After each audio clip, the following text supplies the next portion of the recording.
7 साल में 4 बेर रेप, 3 बार गर्भवती हुई। जीजा रेप करता था, भाई गलत जगह छूता था। बुआ बोलती कि जीजा साली में ये सब चलता है। एक लड़की उम्र करीब 25 साल, जिसके साथ उसके जीजा ने 7 साल तक रेप किया। बुआ का लड़का भी उसे गलत जगह छूता, घटिया बातें करता। लड़की इन 7 सालों में 3 बार गर्भवती हुई। पेट दर्द करता, वो चीखती चिल्लाती तो बुआ दर्द की दवा बताकर कोई दवा खिला देती। इससे दर्द शांत हो जाता। लड़की को बाद में पता चलता कि वो दर्द की नहीं, अबॉर्शन की दवा है। बच्ची के पिता जेल में बंद थे, इसलिए वो ये सब सालों तक बर्दाश्त करती रही। जब पिता बाहर आए तब पूरी बात उन्हें बताई और 2 नवंबर 2021 को आरोपियों पर एफआईआर दर्ज हुई। बच्ची का जीजा 1.5 महीने तक जेल में बंद रहा, लेकिन उसके बाद उसे जमानत मिल गई। पीड़िता का कहना है कि जीजा के कई वकीलों से नेताओं तक बहुत अच्छी पहुंच है, जिसका इस्तेमाल करके वो आज बाहर आ गया। पीड़िता आज भी इंसाफ के लिए कोर्ट में लड़ाई लड़ रही है। क्या है उसकी पूरी कहानी, उन 7 सालों में उसके साथ क्या क्या हुआ, यह सब जानने के लिए हमने पीड़िता से मुलाकात की। चलिए पीड़िता की पूरी कहानी पन्ने दर पन्ने जानते हैं। 6 साल की थी तब माँ की मृत्यु हो गई। पिता ने दूसरी शादी कर ली। जैसे ही हम लड़की के घर लखनऊ के बिजनौर थाना क्षेत्र पहुँचे, वो बाहर आती है, लंबी कद काठी गुलाबी सूट में, लाल दुपट्टा ओढ़े हुए। उसे देखते ही मन में ख्याल आया कि ये वही लड़की है जिसके साथ 7 साल तक लगातार बदसलूकी हुई। जब हमने पीड़िता से बातचीत करनी शुरू की तो उसने सबसे पहले अपनी मृत मां का जिक्र किया। उसने बताया कि साल 2004 की बात है, मेरी उम्र करीब 6 साल रही होगी। घर के बाहर मैं और मेरे 2 भाई और बहन साथ में खेल रहे थे। थककर जब अंदर आए तो देखा कि माँ लेटी हुई है। आमतौर पर वो दिन में आराम नहीं करती थी। हमने आवाज़ लगाई, उठाया तो पैरों तले ज़मीन खिसक गई। माँ हमें छोड़कर हमेशा के लिए चली गई। वो काफ़ी लंबे वक्त से बीमार थी। कुछ दिन तो हम दिन रात माँ को याद करके रोते रहते थे। फिर पापा ने हमें समझाया। कुछ दिन हम नानी के घर रहे। जब अपने घर वापस आए तो पापा ने हमारी पूरी जिम्मेदारी उठा ली। 2 साल जैसे तैसे कटे, लेकिन अब बहुत मुश्किल हो रही थी। हम सब बहुत छोटे थे। पापा हमें भी संभालते और काम पर भी जाते, इसलिए रिश्तेदारों ने कहा कि पापा को दूसरी शादी कर लेनी चाहिए। उन्होंने माँ की एक रिश्तेदार से ही शादी कर दी। करीब 6 साल तक सब ठीक था। फिर एक दिन पापा पर मुकदमा लगा दिया गया। पापा दोषी थे या नहीं मुझे नहीं पता, लेकिन उन्हें जेल हो गई। बुआ घर ले गई, स्कूल में एडमिशन कराया, लेकिन जाने नहीं देती थी। बताया कि पापा को जेल हो गई है। तब हमारी बुआ घर आई। उन्होंने मेरी दूसरी माँ से कहा कि तुम्हारे अपने भी बच्चे हैं, तुम सबको एक साथ कैसे पालोगी। इसलिए मुझे और मेरे छोटे भाई को बुआ ने अपने साथ ले जाने की बात कही। उन्होंने कहा कि वो बीमार रहती है तो मैं उसका भी ध्यान रखूंगी, साथ ही वहाँ मेरी पढ़ाई भी अच्छे से हो जाएगी। मेरी दूसरी माँ को लगा कि पापा नहीं हैं तो वो अकेले हमें कैसे पालेंगी, इसलिए उन्होंने हम दोनों को बुआ के साथ भेज दिया और बाकी भाई बहन और बच्चों को लेकर अपनी माँ के पास चली गई। इधर हम बुआ के घर पहुँच गए। बुआ के 2 लड़के और एक लड़की थी। लड़की की शादी हो चुकी थी। उनके घर में कुछ दिन तो सब ठीक था। मेरा भाई बाहर से सामान लाता और फूफा जी का काम देखता था और मैं घर का चौका बासन करती, बुआ का भी ध्यान रखती। मुझे पढ़ना पसंद था तो बुआ ने मेरा एडमिशन स्कूल में करवा दिया। यह स्कूल बुआ के किसी जानने वाले का ही था, इसलिए कुछ दिन तो मैं स्कूल गई। फिर बुआ कोई ना कोई काम का बहाना करके रोक देती। बुआ कहती कि वो स्कूल उनके रिश्तेदार का है, इसलिए वहाँ रोज़ जाना ज़रूरी नहीं है। मैं बस महीने में 2-4 दिन ही स्कूल जा पाती थी। बुआ ने उसी कमरे में सोने के लिए भेजा जहाँ जीजा सो रहे थे।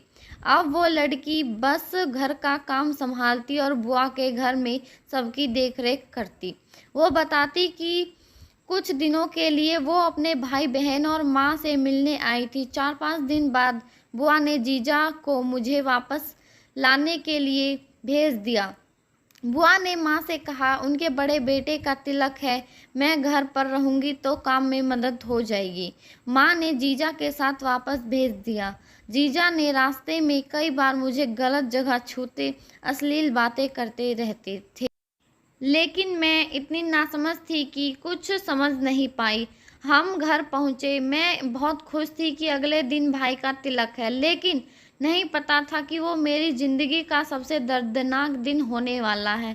रात को कमरे में सबके सोने के लिए गद्दा बिछाए गए, सब अपनी जगह पर लेट गए तो जीजा बाहर आए और बोले कि मेरे सिर में दर्द हो रहा है। बुआ ने मुझे वो कमरा दिखाया जहाँ जीजा सोने वाले थे और बोली कि वहाँ जाओ, जीजा का सर दबा दो और तुम उसी कमरे में सो जाना। मैं कमरे में गई, वहाँ 2 बूढ़ी दादी पहले से लेटी हुई थी।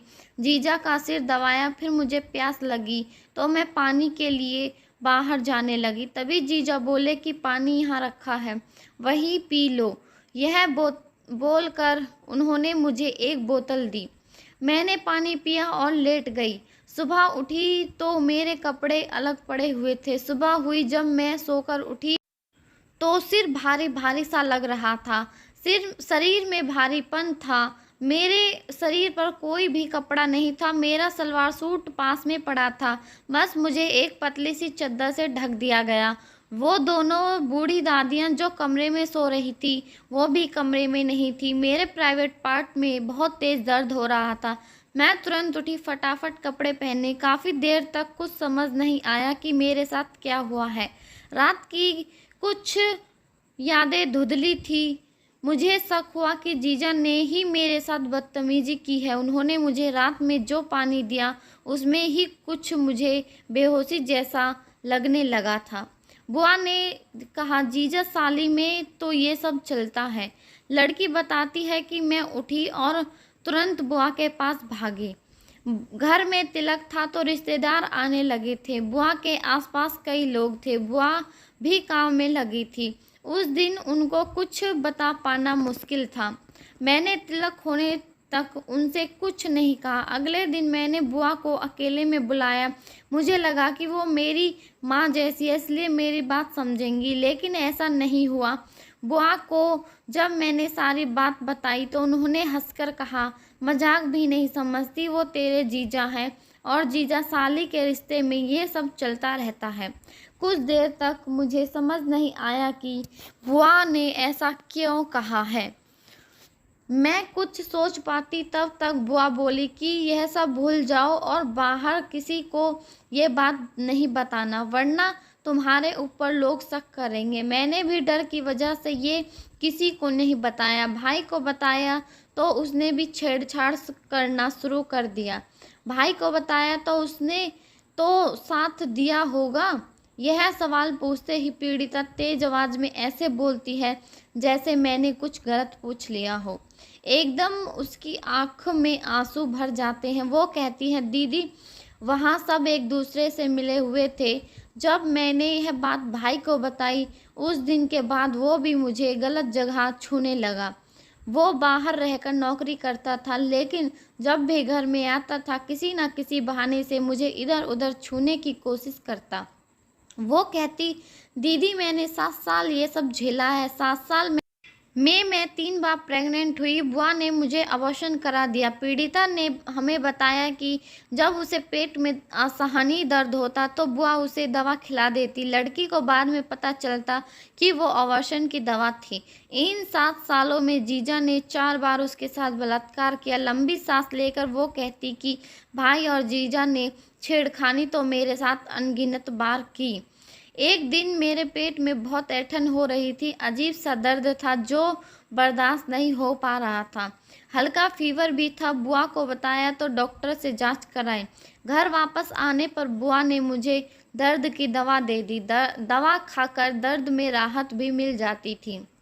हर बार जब जीजा मेरे साथ बलात्कार करता तो ऐसा ही दर्द होता था। बुआ दवा दे देती जिसके बाद दर्द ठीक हो जाता। एक बार बुआ अपनी बेटी के घर पर गई हुई थी, तब मुझे असहनीय दर्द हुआ। मैंने पास की एक दीदी के साथ जाकर डॉक्टर को दिखाया तो पता चला कि मैं प्रेग्नेंट हूँ। डॉक्टर ने ही बताया कि पहले भी ऐसा हो चुका है। मुझे लगा कि मैं कहाँ जाऊँगी, इसलिए जीजा से ही शादी कर ली। उस वक्त मेरी इतनी कम उम्र थी कि मुझे पता नहीं था इन सब का क्या नतीजा हो सकता है। धीरे धीरे मुझे सब समझ आने लगा। तभी एक दिन दीदी और जीजा बुआ के घर आए, मुझसे माफ़ी मांगी, बहुत प्यार से बात की और अपने घर चलने को कहा। मैं उनके साथ चली गई। अगली सुबह जीजा मुझे लेकर मंदिर जाते हैं। वहां पहुंचकर उन्होंने बोला कि वो मुझसे शादी करना चाहते हैं। थोड़ी देर तक तो मुझे कुछ समझ नहीं आया, फिर लगा कि जीजा ने मेरे साथ जो किया है वो जानकर कोई भी मुझसे शादी नहीं करेगा। बुआ ने भी घर से निकाल दिया तो मैं कहाँ जाऊंगी। यही सब सोचकर मैंने मंदिर में जीजा से शादी कर ली। शादी के बाद हम दीदी के घर पहुंच गए। मुझे लगा कि अब सब ठीक रहेगा, लेकिन शादी के बाद जीजा ने फिर से मेरे साथ ज़बरदस्ती की। अगले दिन वो मुझे बुआ के घर ले गए और बोले कि तुम्हें यहीं रहना है। मैंने विरोध किया, मेरी शादी हुई है तो मैं साथ रहूंगी। इस पर उन्होंने मुझे मारा पीटा और कमरे में बंद करके चले गए। फ़ोन चुराकर घर पर बात करती तो फूफा मारते थे। अब मुझे कुछ समझ नहीं आ रहा था कि मैं किससे मदद मांगूं। पिता जेल में थे, माँ की मौत हो चुकी थी, भाई बहन इन सब चीज़ों को समझ पाने के लिए बहुत छोटे थे। आखिर मैंने तय किया कि अपनी दूसरी माँ को पूरी बात बताऊंगी, लेकिन उस वक्त मेरे पास कोई मोबाइल नहीं था। बुआ के नंबर पर भी कभी कभार फ़ोन आता तो बात हो जाती थी। बुआ हमेशा अपने सामने बैठाकर स्पीकर पर बात कराती थी। मैंने मौका पाकर बुआ का फ़ोन उठाया और माँ को फ़ोन किया, उन्हें पूरी बात बताई। उन्होंने मुझे मेरा साथ देने की बात भी कही थी। मैं माँ से बात कर ही रही थी कि फूफा ने देख लिया, फ़ोन छीनकर कॉल काट दिया और मुझे बहुत मारा। रोते रोते मेरी हिचकियाँ बंध जाती, लेकिन वो मुझे मारते रहते। बुआ समेत बाकी सबको फूफा ने बताया कि मैंने सारी बात माँ को बता दी है। तो अगले दिन जीजा और बड़े भाई घर आए। बुआ और ये दोनों लोग मेरी दूसरी माँ के घर गए। वो अपनी माँ के घर रहती थी। वहाँ जाकर उन्होंने माँ को भी धमकाया, उनसे झगड़ा किया और कहा तुम्हारा पति अभी जेल में है, अगर रेप की बात बाहर आई तो तुम्हारे पति को ऐसे केस में फंसाएंगे कि वो कभी बाहर नहीं आ पाएगा। माँ मेरा साथ देना चाहती थी, लेकिन ये सब सुनने के बाद चुप रही। पिता जेल से बाहर आए, उन्हें सब बताया, फिर एफआईआर हुई। साल 2021 में लड़की के पिता जेल से बाहर आए, अपनी बेटी को बुआ के घर से वापस बुलाया। कुछ दिन लड़की अपने पिता के साथ रही, लेकिन अपने पिता को कुछ भी बताने की हिम्मत नहीं जुटा पाई। उसने अपनी माँ को भी मना कर दिया था। उसे डर था कि पिता उसकी बात नहीं समझेंगे। कुछ दिन बीते, बुआ के घर से अक्सर उसे धमकियाँ मिलती कि किसी को कुछ भी बताया तो उसके पिता को वापस जेल भिजवा देंगे। लेकिन एक दिन जब उससे बर्दाश्त नहीं हुआ तो उसने पिता को सब बता दिया। पिता ने भी उसका पूरा साथ दिया और पुलिस थाने जाकर एफआईआर करवाई। आज भी घर आकर धमकी देते हैं वे लोग। वकील के कहने पर पीड़िता ने अपने साथ हुए हादसे की एक एक डेट डायरी में लिख कर रखी है। बुआ, जीजा और भाई घर आए और लड़ाई झगड़ा करने लगे। मेरे पापा को धमकी भी दी कि केस वापस नहीं लिया तो सबको मार डालेंगे।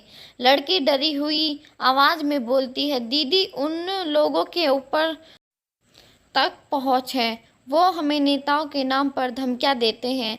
हम छोटे लोग हैं, हमें बस इंसाफ चाहिए। पीड़िता का कोर्ट में केस चल रहा है, वो कोर्ट जाती है तब भी आरोपी उसका पीछा करते हैं, डराने की कोशिश करते हैं, फर्जी मुकदमे में फंसाने की धमकी देते हैं। लेकिन उसे एक उम्मीद है कि जैसे बड़े बड़े केसों में न्याय मिला है उसे भी मिलेगा। पहचान छिपाने के लिए पीड़िता का परिवार, नाम और चेहरा छुपाया गया। उम्मीद है आपको मेरी ये कहानी अच्छी लगी होगी, और अगर अच्छी लगे तो प्लीज़ मेरे वीडियो को ज़्यादा से ज़्यादा लाइक करें, शेयर करें और कमेंट करें, और मेरे चैनल को सब्सक्राइब ज़रूर करें। धन्यवाद।